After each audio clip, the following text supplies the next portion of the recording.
रहे हैं news nation में हूं पिनाज त्यागी। नमस्कार, मैं हूं अनुराग दीक्षित।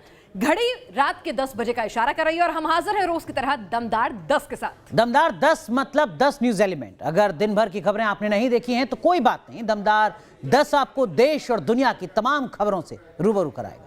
दमदार 10 में सबसे पहले नेशन इन्वेस्टिगेशन होगा। लगातार बढ़ते जा रहे कोरोना के आंकड़ों पर क्या लापरवाही की वजह से कोरोना लौट आया है? क्या वायरस का नया स्ट्रेन है जो तेजी से पांव पसार रहा है, या फिर पुराना वायरस ही रूप बदलकर ज्यादा खतरनाक हो गया है? आखिर महाराष्ट्र में हालात बेकाबू क्यों होते जा रहे हैं?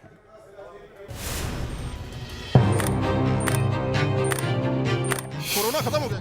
पता नहीं चल रहा, मीडिया में नहीं दिख रहा। नाक में दिक्कत हो रही है इसलिए नहीं पहना। गर्मी बहुत लग रहे हैं। जब मैं डाल लेता हूँ, हमारे को कोरोना नहीं है। मास्क से कुछ नहीं होता। हाँ, खत्म हो गए। देखा आपने, दिल्ली से लेकर मुंबई और जयपुर से लेकर बेंगलुरु तक आपको ऐसी ही तस्वीरें और ज्यादातर ऐसे ही लोग दिखाई देंगे जिन्हें ना तो कोरोना का डर है, ना ही संक्रमण का खौफ।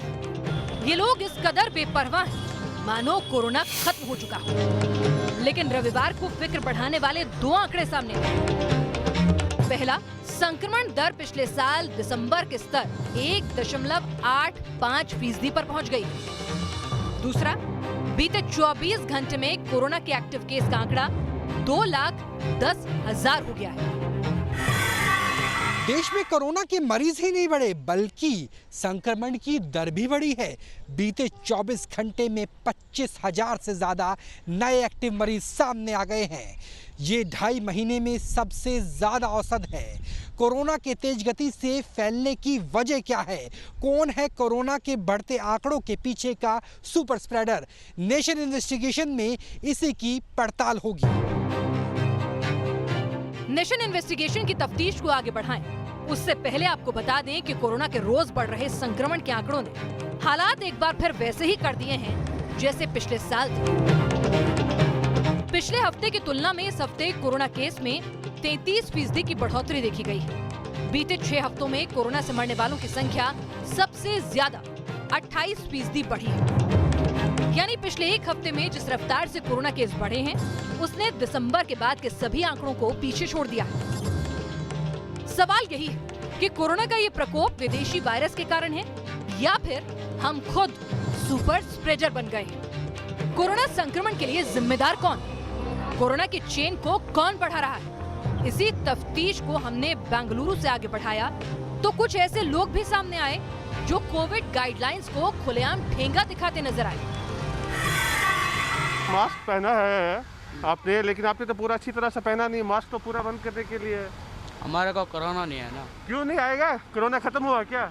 हाँ, खत्म हो गए। खत्म हो गया? अच्छा, किसने बताया खत्म हुआ? सबने बताया। तो अभी डर नहीं है कोरोना का? डर नहीं है। आपने मास्क पहना है, आपने पूरा पहना नहीं है, आधा ही रखा है मास्क। हाँ, हमने मास्क रखा है। मास्क से कुछ नहीं होता। मास्क में कोई क्या मेडिसिन है? कोई मेडिसिन अंदर है? नहीं है। इससे सेफ्टी नहीं है। पाक होने से सेफ्टी है। क्या साहब, आप तो बताइए, बिना मास्क के है कोरोना खत्म हुआ क्या? नहीं, अभी गाड़ी में नाश्ते को जा रहा था ना, गाड़ी तो नाश्ते को जाने था। कोरोना खत्म हुआ क्या? आप मास्क नहीं पहने हुए हैं? नहीं है, जब मैं डाल लेता हूँ। जेब में डालने से नहीं खत्म हो जाएगा ना, आपको तो पहनना चाहिए। है। बेंगलुरु के बाद अब जरा देश की राजधानी के व्यस्ततम इलाकों में से एक कनॉट प्लेस की तस्वीर देख लीजिए, जहां बस एक ही चीज नजर आएगी, वो है लापरवाही और सिर्फ लापरवाही।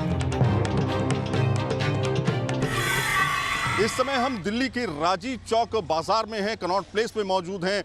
राजीव चौक मेट्रो स्टेशन के पास मौजूद हैं। मास्क क्यों नहीं पहन रहे? मास्क तो रहता हूँ। ये मास्क। कोरोना से डर नहीं लगता क्या? सर, कोरोना का क्या अपना लगा तो रखा है। कहाँ लगा रखा? ये तो आप अभी मेरे सामने आपने पहना। ये तो अपनी चीज। खैर जबरदस्ती की बात नहीं है। मैं कह रहा हूँ कि मास्क से आप सुरक्षित रहेंगे, कम से कम आपका ये तो सर जी, इससे सुरक्षित हूँ। सुरक्षित है। चलिए ठीक है। आपको लगता है खतरा खत्म हो गया? नहीं, खतरा अभी बरकरार है सर। मुझे देख कर आपने मास्क लगा लिया। नहीं सर। मास्क कहाँ है आपका? कोरोना का खतरा खत्म हो गया? Sorry sir. भाई एक बात बताना, मास्क क्यों नहीं पहना आपने? सर मास्क क्यों नहीं पहना? खत्म हो गया क्या? मास्क क्यों नहीं पहना? सर नाक में दिक्कत हो रही है इसलिए नहीं पहना। भाई साहब, मास्क क्यों नहीं पहन रहे हैं आप? अभी बैठ रहे थे बाहर थोड़ा। कोरोना खत्म हो गया क्या?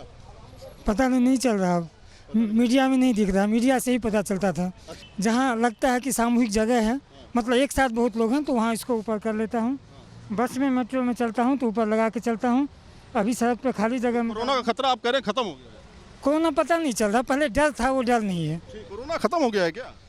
नहीं जी, नहीं। आपने मास्क नहीं पहना हुआ है? सॉरी। राजधानी दिल्ली में लापरवाही का आलम तब है जब यहाँ बीते 1 महीने में कोरोना के आंकड़े डबल हो गए। दिल्ली में कोरोना की बढ़ती रफ्तार का अंदाजा इसी बात से लगाया जा सकता है कि 14 फरवरी को दिल्ली में एक्टिव मरीजों की संख्या 1031 थी, लेकिन महीने भर में ही ये दोगुनी होकर 14 मार्च को 2262 पर पहुंच गई। वहीं दिल्ली के अस्पतालों में भर्ती मरीजों की संख्या भी 489 से बढ़कर 582 हो गई है। कोरोना जो एक बीमारी है, ये लौट के आने वाली लग रही है, ख़त्म एकदम से होते हुए नज़र नहीं आ रही है। तो लोगों को सतर्क रहने की जरूरत है। सबसे ज़्यादा जो 1 साल के अंदर सीखा है, वो सीखा है कि जब ये अगर मास्क लगा के रखें आप, तो सबसे ज़्यादा बचाव मास्क से है। बाकी सभी चीज़ें एक तरफ, मास्क एक तरफ है। तो जब भी पब्लिक में जाएं, एक तो सोशल डिस्टेंसिंग का पालन करें और मास्क जरूर लगाएं। जिन्होंने वैक्सीनेशन भी लगवा लिया है वो भी ध्यान रखें। कई लोगों को लगता है हमने तो वैक्सीन लगवा लिया, अब हमें कोई ज़रूरत नहीं है, वो भी जरूर मास्क लगाएं। कहीं ऐसा ना हो कि मास्क ना लगाएं और अननेसेसरी में तकलीफ हो। जनता से हम अपील करेंगे कि थोड़ा सा डिस्टेंसिंग रखें, और मुझे लगता है कि इस बारी सूखी होली मनाया ज़्यादा अच्छा रहेगा। मेडिकल एक्सपर्ट चेतावनी दे रहे हैं कि अगर कड़े कदम नहीं उठाए गए तो दिल्ली में कोरोना के मामले जल्द ही लहर में बदल सकते हैं।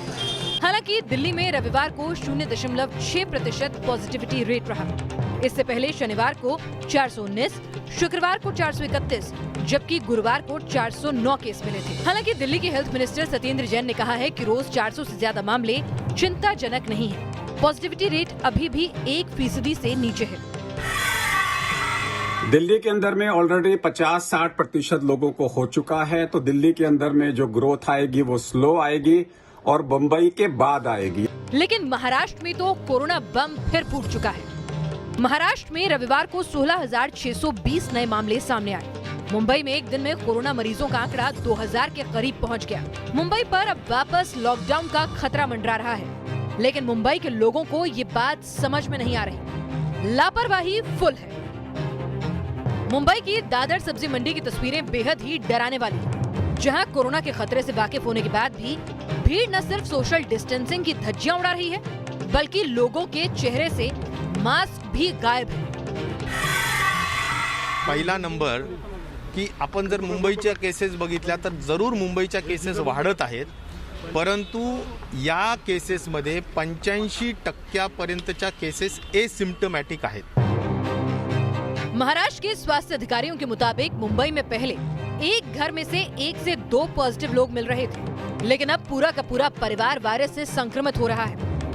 लिहाजा कोरोना मरीजों की जीनोम सीक्वेंसिंग कराई जा रही है, जिससे कोरोना वायरस के नए स्ट्रेन का पता चलेगा। पूरे महाराष्ट्र की बात करें तो नागपुर में कोरोना के सारे रिकॉर्ड टूट चुके हैं। यहाँ 7 दिनों का लॉकडाउन है। जलगांव में 3 दिन का लॉकडाउन है। पुणे, नांदेड़ और परभणी के बाद औरंगाबाद में वीकेंड लॉकडाउन लगाया गया है। नवी मुंबई, अहमदनगर, उस्मानाबाद, अकोला और लातूर में भी नाइट कर्फ्यू लग गया है। महाराष्ट्र में कोरोना से मचे हाहाकार की वजह मेडिकल एक्सपर्ट से जानते हैं। कई देशों में हमें देखने को मिला है कि मल्टीपल वेव्स में महामारी आगे बढ़ती है। वैसे हो सकता है कि महाराष्ट्र के भी किस्सा उसी तरह का हो, लेकिन अगर लोग नियमित रूप से अगर पालन करें कोविड अप्रोप्रिएट बिहेवियर का, तो उसको भी काबू में लाया जा सकता है। में सबसे इम्पॉर्टेंट कॉज है कि वहाँ जो वैक्सीनेशन ड्राइव हुआ वो बड़ा स्लो हुआ। दूसरी चीज़ है कि कोविड अप्रोप्रिएट बिहेवियर को लोगों ने वैक्सीनेशन के बाद और पहले दोनों ही छोड़ दिया। मतलब लोगों को एक कहा जाए कि एक तरह से कैलस एटीट्यूड आ गई। कोरोना को लेकर डरावनी खबर पंजाब से आ रही है। कोरोना वायरस की दूसरी लहर में जिन राज्यों में केस तेजी से बढ़ रहे हैं, उनमें पंजाब भी शामिल है। पंजाब के जालंधर, नवा शहर और शाहपुर में कोरोना वायरस का नया स्ट्रेन मिला है। पटियाला के 2 सैंपल में N440 के स्ट्रेन का मामला सामने आया है। इसके साथ ही 8 जिलों में नाइट कर्फ्यू लगा दिया गया है। स्ट्रेन आया है वो खास करके जलंधर नवांशहर डिस्ट्रिक्ट में और हुशियारपुर में है। कल मैं वहाँ पे जा भी रहा हूँ, तीनों डिस्ट्रिक्ट में मैं खुद आप भी जा रहा हूँ कि वहाँ पे जो पूरा उसका फीडबैक लेने के लिए 8-10 डिस्ट्रिक्टों में कर्फ्यू लग चुका है और उसमें मोहाली भी हमारा शामिल है, जलंधर भी शामिल है, उसके बाद लुधियाना भी है।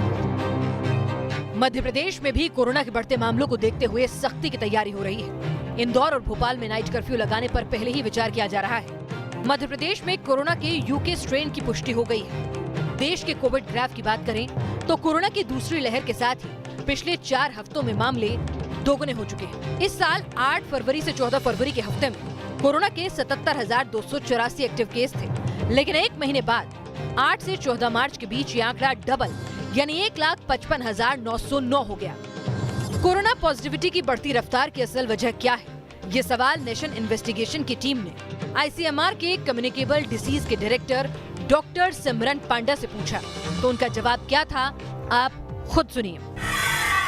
ये जो 2 गज की दूरी या हाथ जो साफ सुथरा रखना या मास्क लगाना या मास गैदरिंग अवॉइड करना, तो मास गैदरिंग हम अवॉइड नहीं कर रहे हैं। देखिए, इलेक्शन कैंपेन हो, रिलीजियस रीजंस हो, सोशल इवेंट्स लाइक मैरिज और एनीथिंग, तो वो सब हमें अवॉइड करना चाहिए और उसी का ऊपर वैक्सीन हम लगा रहे हैं, तो वो धीरे धीरे आंकड़ा बढ़ता जाएगा, तो एक हार्ड इम्यूनिटी पैदा हो जाएगा through vaccine. I am not talking about through infection, क्योंकि इन्फेक्शन हम फैलने दें तो बुजुर्गों जो हैं, कोमॉर्बिडिटीज जो बंदे लोगों को हैं, जो आदमी को हैं, उसका कॉम्प्लिकेशंस होने का चांस है। तो इसीलिए हमें सोचना चाहिए कि ये जो आंकड़ा बढ़ रहा है इसका कारण एक ही है कि हम ढिलाई दे दें। मेडिकल एक्सपर्ट के मुताबिक कोरोना के बढ़ते मामलों के पीछे सबसे बड़ी वजह लोगों की लापरवाही है, लेकिन कोरोना से होने वाली मौतों के आंकड़ों पर नजर डालें तो सिहरन होने लगेगी। 8 से 14 फरवरी के दौरान 650 कोरोना मरीजों की मौत हुई। यह आंकड़ा जून 2020 के बाद सबसे कम है। 15 से 21 फरवरी के दौरान 660 लोगों की मौत हुई। 22 से 28 फरवरी के दौरान 776 संक्रमितों ने जान गंवाई। 1 से 7 मार्च के बीच 684 कोरोना मरीजों की मौत हुई। वहीं 8 से 14 मार्च के हफ्ते में सबसे ज्यादा 887 संक्रमितों की मौत हुई, जो बीते 6 हफ्ते में सबसे ज्यादा है। हिंदुस्तान में नया स्ट्रेन आ चुका है, ऐसे में एक भी चूक भारी पड़ सकती है। लॉकडाउन की नहीं, अपनी जान की फिक्र कीजिए। दिल्ली से राहुल डबास, मुंबई से पंकज मिश्रा, जयपुर से लाल सिंह फौजदार, पटना से रजनीश सिन्हा और बेंगलुरु से यासर मुश्ताक के साथ टीम न्यूज नेशन। अनुराग, वाकई तस्वीरें डराने वाली हैं। मामला बेहद गंभीर हो चला है और खुद प्रधानमंत्री मोदी ने 17 मार्च को कोरोना के बढ़ते आंकड़े पर सभी राज्यों के मुख्यमंत्रियों के साथ बैठक बुलाई है। लगता है कि वायरस होली को इस बार भी बेरंग करेगा। बिल्कुल पिनाज, इसीलिए हम अपने दर्शकों से बार बार ये कह रहे हैं, अपील कर रहे हैं कि लापरवाही बिल्कुल ना बरतें, मास्क और 2 गज की दूरी का पालन जरूर करें। चलिए, और इसी के साथ, इसी अपील के साथ आगे देखते हैं नेशन स्पेशल। कहानी बंगाल के उस गांव की जहां हिंदू अपने ही घर में शरणार्थी की तरह रहते हैं। आरोप है कि यहां मंदिर तोड़कर मजार बना दी गई है। दावा है कि बंगाल का ये वो इलाका है जहां लाउड स्पीकर पर अजान तो सुनाई दे सकती है, लेकिन मंदिर के लाउड स्पीकर हटा दिए गए। हमारे संवाददाता विकास चंद्रा की रिपोर्ट देखकर यकीनन आप भी चौंक जाएंगे।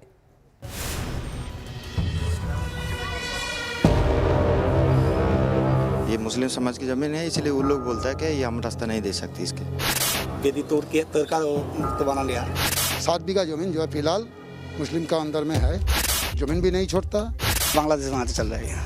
कुछ दिन बाद लोग बोल रहे हैं कि यहाँ से भागना पड़ जाएगा।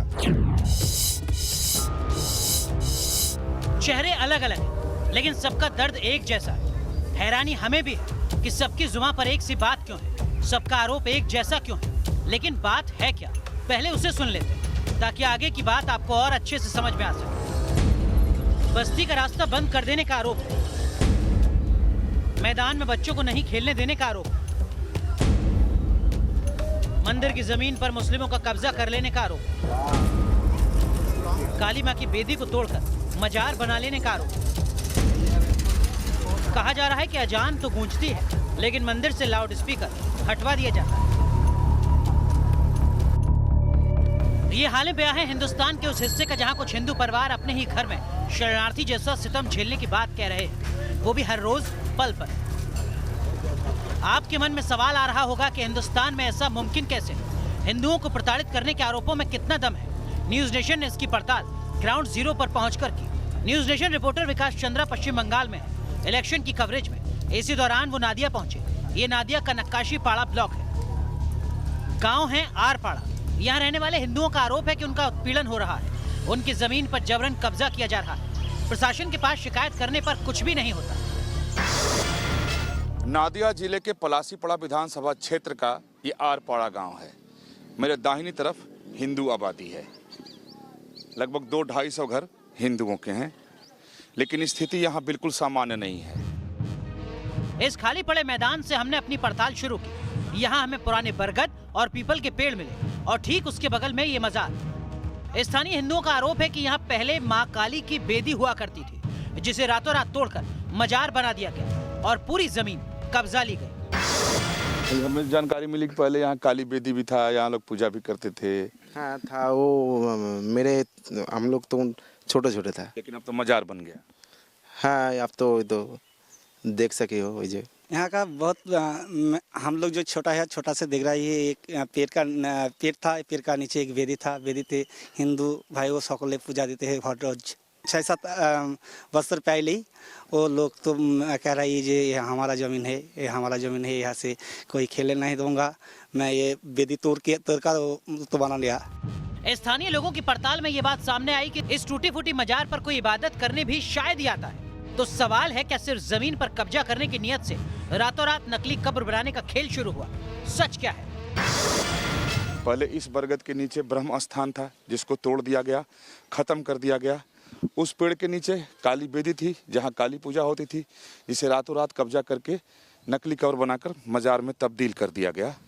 अब यहाँ हिंदुओं के आने जाने पर पाबंदी है। मुश्किल मैं यहाँ आया हूँ, मुझे भी नहीं आने दिया जा रहा था। अब फिर से स्पॉट पर चले। खाली मैदान में एक तरफ स्कूल बना है। लोगों से बात करने पर पता चला कि एक ब्राह्मण परिवार ने इसी स्कूल के लिए ये जमीन दान में दी थी, जिसके एक हिस्से में खेलने के लिए प्लेग्राउंड छोड़ा गया था। लेकिन जमीन पर कब्जा करने के बाद अब यहाँ बच्चों को खेलने की भी इजाजत नहीं। बात सिर्फ इतनी ही नहीं, इस जमीन के चलते गांव के करीब 50 परिवारों को मेन रोड तक जाने के लिए रास्ता नहीं मिल पा रहा है।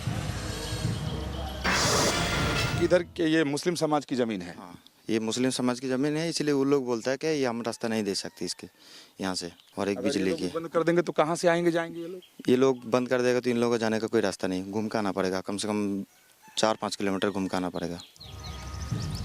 आरपाड़ा गांव की डेमोग्राफी की बात करें तो यहाँ हिंदू मुस्लिम आबादी एक समान है, यानी 50-50। लेकिन फिर भी हिंदू अपने ऊपर कई तरह की पाबंदियों की बात कह रहे हैं, जो सिर्फ जमीन पर कब्जे तक सीमित नहीं।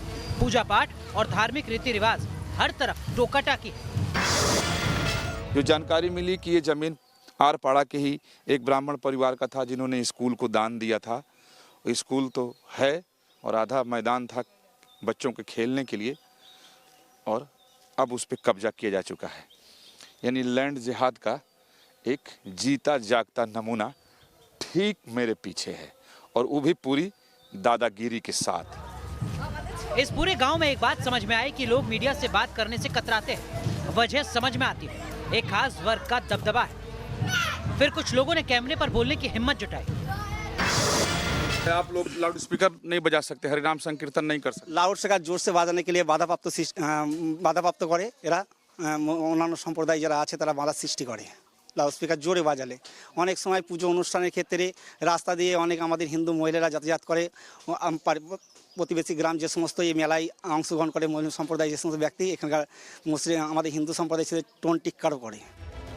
गांव में कई जगह इस तरह का जमीन विवाद दिखता है। अब ये दूसरा एग्जाम्पल लीजिए। एक और शिव मंदिर पर हमारी टीम पहुंची। आरोप है कि इस मंदिर की 7 बीघा जमीन पर मुसलमानों का अवैध कब्जा है। 7 बीघा जमीन जो है फिलहाल मुस्लिम का अंदर में है। उन लोग भाग बदरा कुछ नहीं देता, ऐसा जमीन भी नहीं छोड़ता। आरपाड़ा में करीब 1000 हिंदू परिवार हैं, लेकिन वो कहते हैं कि वो अपने मंदिरों पर लाउड स्पीकर नहीं बजा सकते। घरों में रामायण पाठ या दूसरे धार्मिक आयोजनों पर भी लाउड स्पीकर का इस्तेमाल नहीं कर सकते। जबकि गांव में 6 मस्जिद, जिनमें लगे लाउड स्पीकर में फुल वॉल्यूम पर 5 वक्त की अजान दी जाती है। हिंदू कहते हैं कि अजान हो, लेकिन उनके मंदिर से भजन भी लाउड स्पीकर पर होना चाहिए। वो पूछते हैं कि ऐसा नहीं तो बंगाल और बांग्लादेश में फर्क क्या है। এই সরকার আসার পরে হিন্দু মুসলমানের সাম্প্রদায়িক মনোভাবটাই পশ্চিমবাংলায় বেশি সৃষ্টি হয়েছে। एकदम ये बांग्लादेश बनाते चला जा रहा है। हाँ, बांग्लादेश बनाते चल रही है। हिंदुओं के ऐसे सवाल पर हमें भी यकीन नहीं हो रहा था, लिहाजा हम उसका सवाल लेकर मुस्लिम समुदाय के लोगों के बीच पहुंचे। मंदिर मजार की जमीन विवाद को लेकर पूछा तो उनका जवाब था, जमीन 16 आने मुस्लिमों की है, उनके पास उसके कागजात भी मौजूद हैं। हमारे बचपन से कब को कितना साल का है हमारे को पता ही नहीं है ये कब का है ये, ठीक है। तो ये रास्ता इधर से है ही नहीं, रास्ता ये आगे से है, ठीक है। जमीन है मोहम्मदम का है, तो कागज भी है इसका, डॉक्यूमेंट भी है। अच्छा, डॉक्यूमेंट? हाँ, डॉक्यूमेंट भी है। हालांकि हमारी टीम को ना तो मुस्लिम समाज और ना ही हिंदू समुदाय कोई भी जमीन के कागज दिखा पाया। हिंदू समुदाय के लोगों का आरोप है कि शासन प्रशासन की मिलीभगत से मुस्लिम समुदाय ने जमीन के फर्जी कागजात तैयार करा लिए। ऐसे में हमारी पड़ताल में यही सामने आया कि यहाँ की समस्या धार्मिक से ज्यादा कहीं राजनीतिक लगती है। विकास चंद्रा के साथ टीम न्यूज नेशन। यकीन नहीं होता कि हिंदुस्तान के एक हिस्से में हिंदुओं की ऐसी हालत हो रही है। अनुराग, हमारे संवाददाता विकास चंद्रा ने बंगाल के नादिया में जाकर जो हकीकत देखी वही अब देश के सामने। चलिए अब जल्दी से देख लेते हैं देश और दुनिया की तमाम खबरें फटाफट अंदाज में। कोरोना को लेकर पीएम गंभीर, 17 मार्च को मुख्यमंत्रियों की बैठक बुलाई। महामारी और टीकाकरण पर बात करेंगे मोदी, बुधवार सुबह 11 बजे है मीटिंग। महाराष्ट्र में एक दिन में कोरोना के 15,051 नए केस, 48 लोगों की मौत। नागपुर में लॉकडाउन, 24 घंटे में कोरोना के 2,353 केस आए। पुणे में भी नाइट कर्फ्यू, रात 11 बजे से सुबह 6 बजे तक आवाजाही बंद। देश में 3 करोड़ लोगों को लगा टीका, 24 घंटे में 1,40,000 से ज्यादा कनेक्शन वैक्सीनेशन। देश में 24 घंटे में 26,000 कोरोना के केस, 118 मरीजों ने तोड़ा दम। दिल्ली में 24 घंटे में कोरोना के 368 नए मामले, 3 मरीजों ने तोड़ा दम। ममता के नामांकन पर शुभेंदु ने उठाए सवाल, कहा खुद पर दर्ज केस का जिक्र नहीं किया। पुरुलिया रैली में व्हीलचेयर पर दिखी ममता, कहा लोगों का दर्द मेरे दर्द से ज्यादा, अमित शाह ने किया पलटवार। रानी बांध में गरजे अमित शाह, कहा बंगाल का भविष्य तय करेगा चुनाव। हेलीकॉप्टर खराब होने से झारग्राम नहीं पहुंच पाया अमित शाह, वर्चुअल रैली की। दीदी पर बरसे अमित शाह, कहा बंगाल से मिटाना है जंगल राज।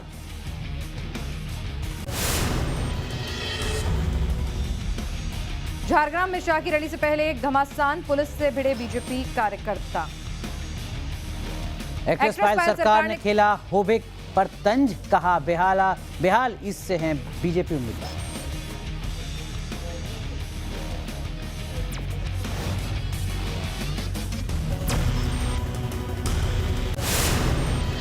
संगरूर से बीजेपी उम्मीदवार का विरोध, कार्यकर्ताओं ने बीजेपी दफ्तर में जड़ा ताला।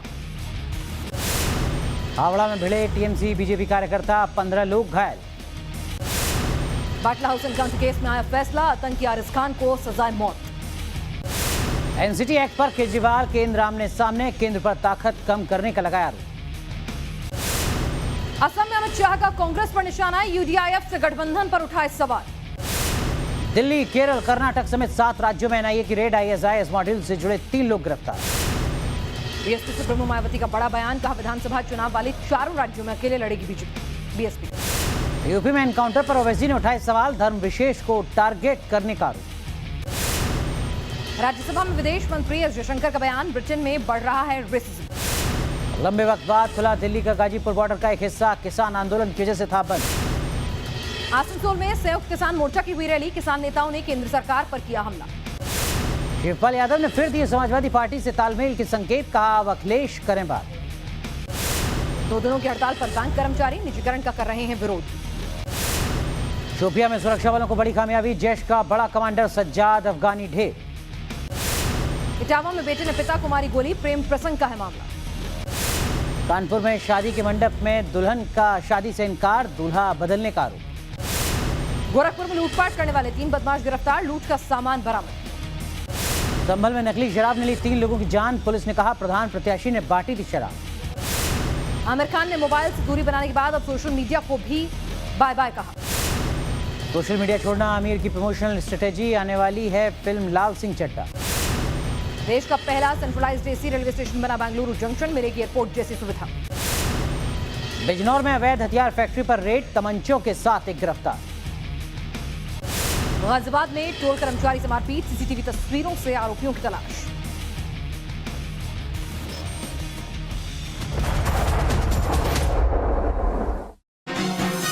प्रस्तुतकर्ता राजनिवास पान मसाला, महाराजा की पसंद, सह प्रायोजक jolly fat go, slim smart and fit दिखे, अपनाए जॉली फैट गो, जैसा नाम वैसा काम। सच्ची सहेली, महिलाओं के लिए भरोसेमंद औषधि एवं टॉनिक सच्ची सहेली।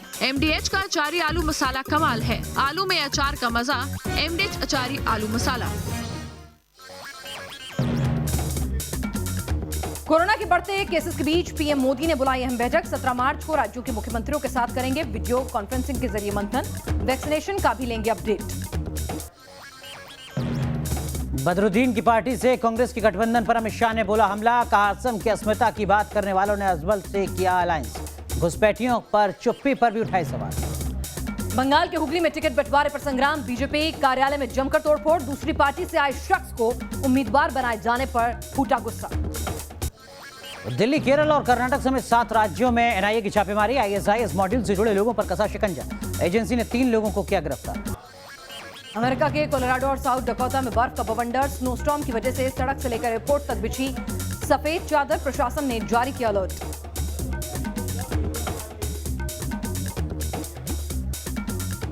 ब्रेक के बाद एक बार फिर से हम हाजिर हैं दमदार 10 के बाकी बचे एलिमेंट्स के साथ। सोशल मीडिया पर एक लड़की का वीडियो वायरल हो रहा है जिसमें दावा किया जा रहा है कि चाइनीज वैक्सीन लगवाने से लड़की को हार्ट अटैक आ गया।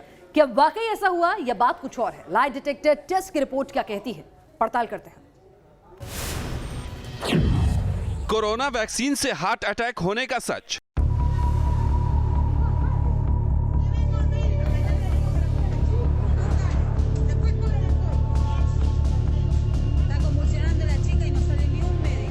सोशल मीडिया में वायरल ये वीडियो डरा रहा है। करीब 2 मिनट का ये वीडियो विचलित कर रहा है।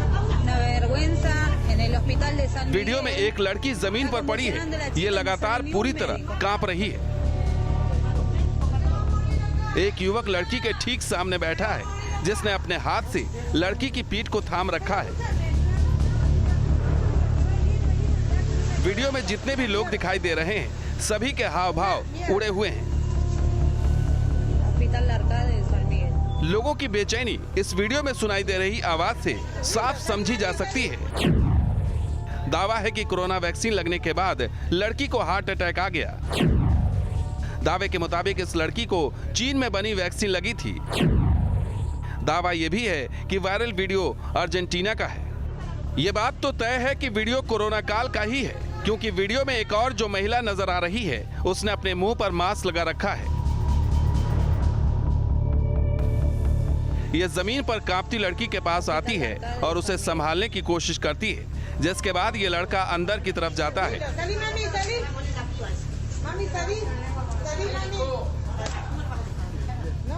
वीडियो के 50वें सेकंड में एक शख्स हाथों में ग्लव्स पहनते हुए दिखाई देता है। मुमकिन है कि यह अस्पताल की मेडिकल टीम का हिस्सा है। कई लोग मिलकर लड़की की हालत संभालने की कोशिश करते हैं, लेकिन लड़की की हालत में कोई सुधार होता नहीं दिखता। पड़ताल में सबसे पहले हमने इस वीडियो की लोकेशन पता करने की कोशिश की तो ChinaDaily.com की रिपोर्ट से पता चला कि अर्जेंटीना ने हाल ही में चीन से कोरोना वैक्सीन मंगवाई थी। 25 फरवरी को सिनोफार्म कंपनी की यह दवा अर्जेंटीना को भेजी गई। इस रिपोर्ट से साफ हो जाता है कि अर्जेंटीना में चाइनीज कोरोना वैक्सीन का इस्तेमाल किया जा रहा है। लेकिन सवाल यह था कि क्या इस लड़की को चीनी कोरोना वैक्सीन से हार्ट अटैक आया है? सोशल मीडिया में वायरल इस वीडियो का सच हमने सोशल मीडिया पर ही तलाशा तो हमें स्पेनिश भाषा में लिखा एक ट्वीट मिला जिसमें लिखा था, इस बात का कोई सबूत नहीं कि लड़की की हालत कोरोना वैक्सीन लगवाने से ही खराब हुई है। इस तरह हमारी पड़ताल में वायरल वीडियो के साथ किया जा रहा दावा गलत साबित हुआ है। लड़की की हालत चाइनीज कोरोना वैक्सीन की वजह से नहीं बिगड़ी, बल्कि इसे मिर्गी का दौरा पड़ा था। Team news nation. तो देखा अनुराग आपने कैसे एक फर्जी वीडियो के जरिए सोशल मीडिया पर झूठ फैलाया जा रहा है। बिल्कुल पिनाज, चलिए अब जल्दी से आज की टॉप 10 खबरें दिखाते हैं।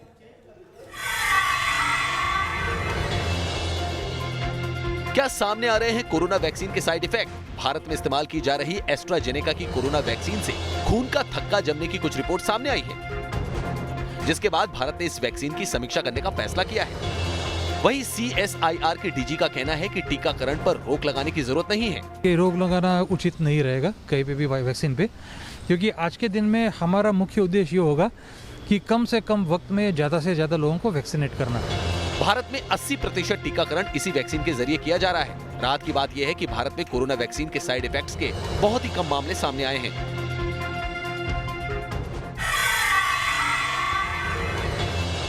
पश्चिम बंगाल चुनाव के रण में उतरे केंद्रीय गृह मंत्री अमित शाह का सोमवार को हेलीकॉप्टर खराब हो गया। इस वजह से उनको झारग्राम की रैली को वीडियो कॉन्फ्रेंसिंग के जरिए ही संबोधित करना पड़ा। बताया जा रहा है कि अमित शाह के हेलीकॉप्टर में तकनीकी खराबी आ गई थी, जिसकी वजह से वो उड़ान नहीं भर सका। रैली में शामिल न होने पर अमित शाह ने खेद जताया।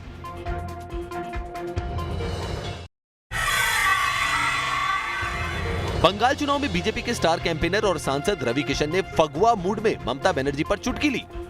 जोगीरा गाने के जरिए ममता बनर्जी से नंदीग्राम में लगे चोट पर सवाल पूछ लिया। व्हील चेयर पर दीदी बैठे, व्हील चेयर पर दीदी बैठे, सबसे मांगे वोट, 24 घंटे में प्लास्टर कटा, ये कैसी थी चोट जोगीरा सारा रा। 10 मार्च को नंदीग्राम में पैर में चोट लगने के बाद पहली बार ममता बनर्जी ने कोलकाता से बाहर चुनावी रैली की। पुरलिया में ममता बनर्जी ने व्हील चेयर पर बैठकर टीएमसी के लिए प्रचार किया। उन्होंने कहा कि उनके दर्द से ज्यादा जनता का दर्द है और हर हाल में बंगाल की रक्षा करनी होगी। আমার শরীরে যন্ত্রণা আছে, কিন্তু আমার যন্ত্রণা থেকেও সাধারণ মানুষের যন্ত্রণা অনেক বেশি। তাদের ভালো থাকতে হবে, তাদের সুস্থ থাকতে হবে, বাংলায় শান্তি রক্ষা করতে হবে।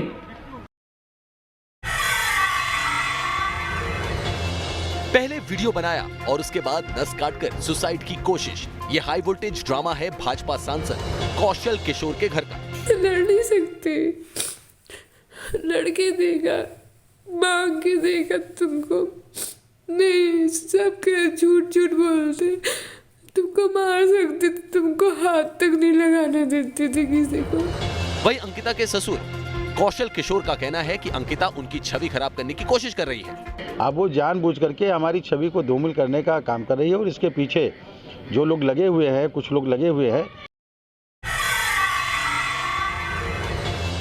पहले मेरठ और उसके बाद गाजियाबाद, रोटी पर थूकने की ये गंदी हरकत अब इन दोनों पर ही भारी पड़ने वाली है।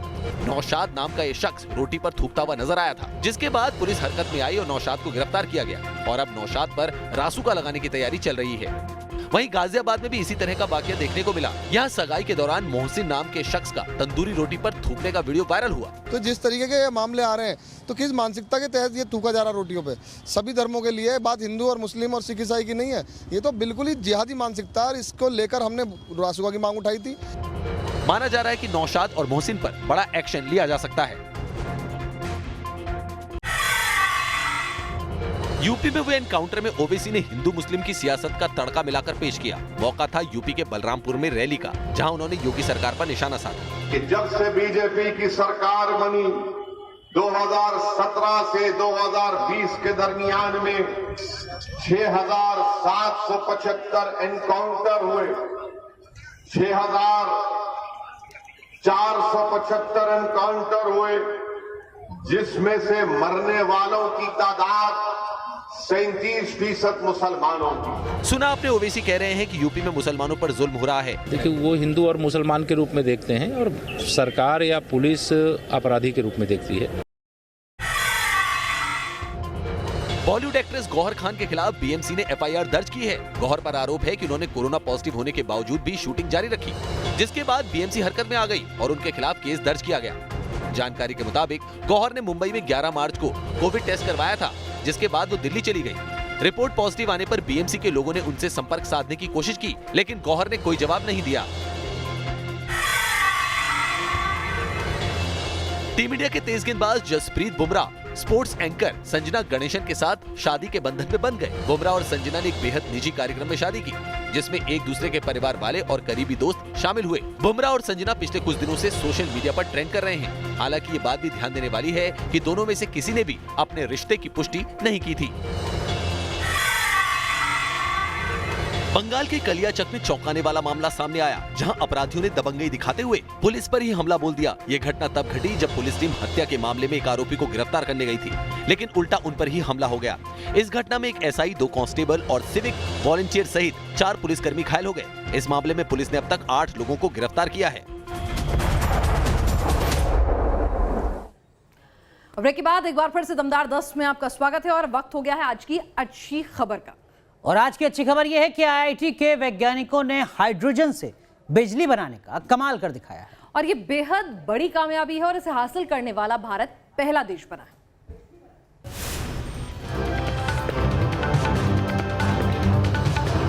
हाइड्रोजन से बिजली बनाने का कारनामा, IIT BHU के रिसर्चर्स की बड़ी कामयाबी। जो कल तक असंभव सा लगता था उसे संभव कर दिखाया है IIT BHU के रिसर्चर्स ने, जिन्होंने ऐसा कारनामा किया जिसकी हर कोई दाद दे रहा है। ये देश में एक तरीके से पहला है, एक्चुअली देश में इसमें हम लोग ने पहली बार पूरा ये सिस्टम डेवलप किया है और सारा जो ये टेक्नोलॉजी है इन हाउस है हमारे IIT BHU में, ये सब हमने बनाया है। इसके जो भी कंपोनेंट्स हैं वो हमने सब यहाँ पे सिंथेसाइज किए हैं, यहाँ पे बनाए हैं। इसकी पूरी डिज़ाइन ये इंडिजिनस है, हमने यहीं पर पूरा डिज़ाइन भी तैयार किया है और इंडियन कंपनी ने ही इसे बनाया भी है। विकसित प्रोटोटाइप का इस्तेमाल इलेक्ट्रिक वाहन को चार्ज करने के लिए किया जा सकता है। इस मशीन से न केवल यूजर का समय बचेगा बल्कि चार्जिंग स्टेशंस पर कतार भी कम होगी। ये इकाई हाइड्रोजन आधारित कार के लिए बेहद कारगर साबित हो सकती है। T news nation. तो आपने दमदार 10 में देखी देश और दुनिया की चुनिंदा खबरें दमदार अंदाज में। दमदार 10 में आज के लिए बस इतना ही, लेकिन ब्रेक के बाद जय हिंद में देखिए जिनपिंग का बुरा हाल, कोरोना कर गया कंगाल।